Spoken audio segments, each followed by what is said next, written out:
I don't particularly remember this, but I kind of remember this. This is when we are talking to Hardrick before our fight with Velgos, and we go to ask him for a bottle of, alcohol. I remember that we threw the alcohol on Velgos's face and lit his face on fire or something like that. But yeah, we're going to. I've asked him for one of those, and he's given me one, and then I then start looking around to see if there are any hidden mechanisms that might allow me to open the iron gate by myself. You want to enter the arena before the battle? Hardrick asks me confused. Yeah, I tell him, you know a way out? Well, no, there is always the good old-fashioned way, Hardrick says. He tells me, steps closer to the iron gate, step aside. He then punches the gate very hard, blowing it out of its hinges, sending it flying towards the arena. The way is clear, Hardrick says. Nice, I say. Thanks a lot. He then head towards the fighting arena through the hole in the wall, and I wave towards Hardrick as I leave. See you around, I tell him. See you, I guess, Hardrick says, as I slowly make my way towards the troll with a bottle of ale in my hand. Announcer starts shouting at me from his elevated platform above. What do you think you're doing? He says. The round hasn't begun yet. Get back to your own division area right now. You hear me? Get back. Hey, are you listening to me? I ignore the announcer and look directly at the troll while walking casually towards him. When he sees me, Velgo stops waving at the crowd and he begins to grin maliciously at me. You come here to beg for your life, human, the troll shouts at me. It will do you no good if it has already been sealed. I don't say anything. I keep walking. Damn it, the announcer says, open the gates, open them now. I hear a horn signaling the beginning of the second round. The gate to my division starts to slowly get raised. As I keep walking, I make sure that I advance slow enough to give Layla the time to catch up to me. The troll is still taunting me. He must think that I've come here to offer him a drink. I don't think he has ever had the privilege of tasting dwarven ale before, judging by the burning sensation that I got in my throat when I drank my first bottle with Hardrick. I wager that this is the strongest alcoholic beverage that money can buy. Maybe Velgos would be a little more worried if he knew what I had in the bottle. You're trying to bribe me, human, Velgos says with a laugh. It's going to take more than a bottle of ale to convince me to spare your life. How would you start by kneeling before me? I want every spectator in the crowd to see how pathetic you are before I kill you. I stop right in front of the troll and I smile at him while raising the bottle. There is only a few dozen feet behind me. She's closing in, with the other members of my division not far behind. She's holding the torch behind her back, making sure the troll doesn't notice us. Cheers, I say to the troll while I have my bottle raised in the air.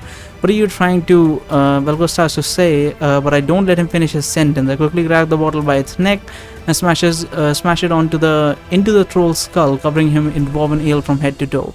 The troll seems shocked, unable to understand what is going on. Layla now, I shout as I jump back from the troll. As soon as I give the signal, Layla throws the torch at the troll, igniting the flammable liquid, causing the troll to light up in flames. Velgo starts screaming loudly as he attempts to extinguish the flame with his head with his bare hands. Layla makes full use of the opportunity. She quickly dashes towards the enemy, slicing one of the shoulder pads right off its armor, one of her enchanted daggers. The troll grabs both of his scimitars in his hand and he tries to cut Layla in half, but she jumps back in time, avoiding a strike. I'm going to destroy you, the troll shouts at us. I will cut you into pieces so small they won't even find enough of you to give you a proper burial. His eyes are red with rage as the fire covering him is slowly dying out. The marks left by the burning flames are already starting to regenerate. I suppose I should have expected that regular fire would not be enough against an enemy with such high regenerative powers. What's next then? We don't quickly decide what I'm going to do next. The troll won't give me any more time to react. To go on the offensive, should I retreat, giving the others the time to join me? It says I should go to cut off the troll's head, so I will do exactly that. Try to cut off the troll's head. Sweet check successful, level 3. Strength check successful, level 2. I decided to take the advantage of the opportunity Layla gave me, making a dash towards the troll, slashing my enchanted dagger at his neck from the direction where his shoulder pad had been shattered. Velgos does not get the time to react. I managed to cut his head off of his shoulders in a single movement. I quickly grab his severed head by the hair and throw it away as far as I can, and the troll's body jumps back looking very disoriented. This is our chance, I tell Layla. Let's hit him with everything we've got. I interrupt myself because the troll head is now slowly being recreated, starting from Velgos' neck. It only takes about 5 seconds until the head gets regenerated. Although judging by the expression on his face, this must have been a particularly painful process. I'm going to take my time killing you, Velgos says, looking as if he's still trying to hold back some of the pain. I'll do it slowly after I force you to watch all your friends die. Yeah, I say, I've heard it all before. Watch out, Bruce shouts at us from behind. Not long after his warnings, 2 very large ogres make their way. Yeah, this is the ogres who are here to help the Velgos, and we are going to talk to one of them, I believe. Let me check. Yeah, this is the same thing where we're gonna be talking to, like, I know about the female shaman of yours that's been captured. We tell the ogres, and they're like, okay, so they're going to help us fighting Velgos. I believe I observed the battle last time, and Layla pretty much finished the battle herself. I'm gonna try to cut off the troll's head while he's busy fighting Layla. Let's see if I can do that. Cut the troll's head off while he's busy fighting Layla. Good gosh, the mage says, exasperated as if watching Layla fight. Stop aiming for the head. Can't you see that's not doing any good? On the contrary, I tell him. I think cutting the head off, exactly what we should be doing. You should clearly see that the troll was struggling to regenerate his head when it got cut off the second time. Even with his insane regenerative abilities, there still has to be some kind of limit to how many times he can regrow his head in such a short period of time. My guess is that 1 or 2 more beheadings should do the trick. The ogres are now rushing towards the troll with their clubs at the ready, preparing to strike. As he sees his former companion turning on him, Velgo's eyes fill with rage. So anyway, I tell the mage, it was fun chatting with you. I've got a troll to kill, so if you don't mind. I interrupt myself because while I was talking, Layla took the advantage of troll's distraction.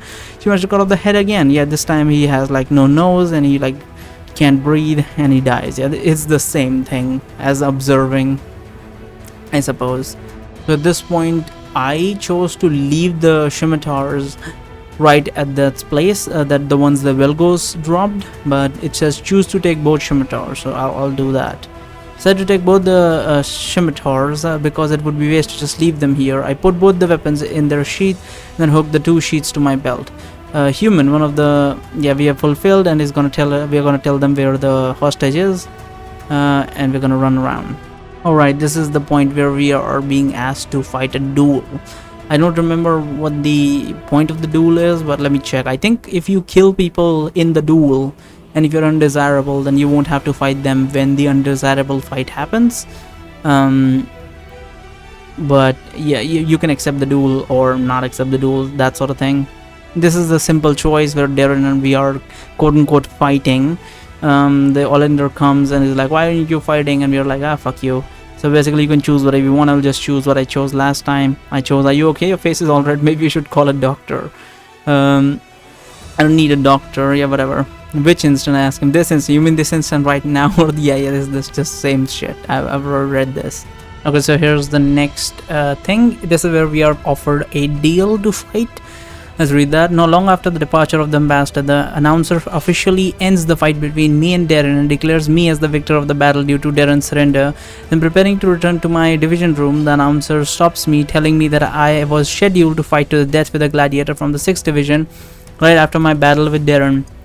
The announcer also reminds me that as an undesirable, I now have the right to refuse the fight until the penalty round if I so desire. So we are supposed to accept the duel here. I decide to accept the duel. I'd much rather fight the gladiator now while he's alone, and this is the same thing. I've fought this before. Not fought this before. I've read this before, so we'll move on to the choice. So we're gonna aim to incapacitate him.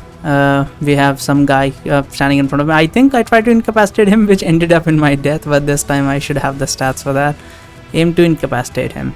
I don't see any reason why I should kill him. I have nothing against the guy. I just want to make sure that I won't need to fight him in the final round. All I need is to incapacitate him some way, nothing more. But how will I fight him? Do I try to disarm him first, or should I just focus on hitting him where he's undefended? Would it be a better idea to wait for him to make mistakes or to attack head on and take him by surprise? I'd much rather prefer to have a plan than to rely solely on instinct. On my OBS, I just picked up a little bit of like a fluctuation. I think that's the air from the AC hitting the mic. I didn't realize it was this sensitive. Jeez. Anyway, so take him by surprise and disarm him is what we are supposed to do. Speed check successful level 2, strength check successful level 1. I think I had these stats last run as well, but I just didn't go for it.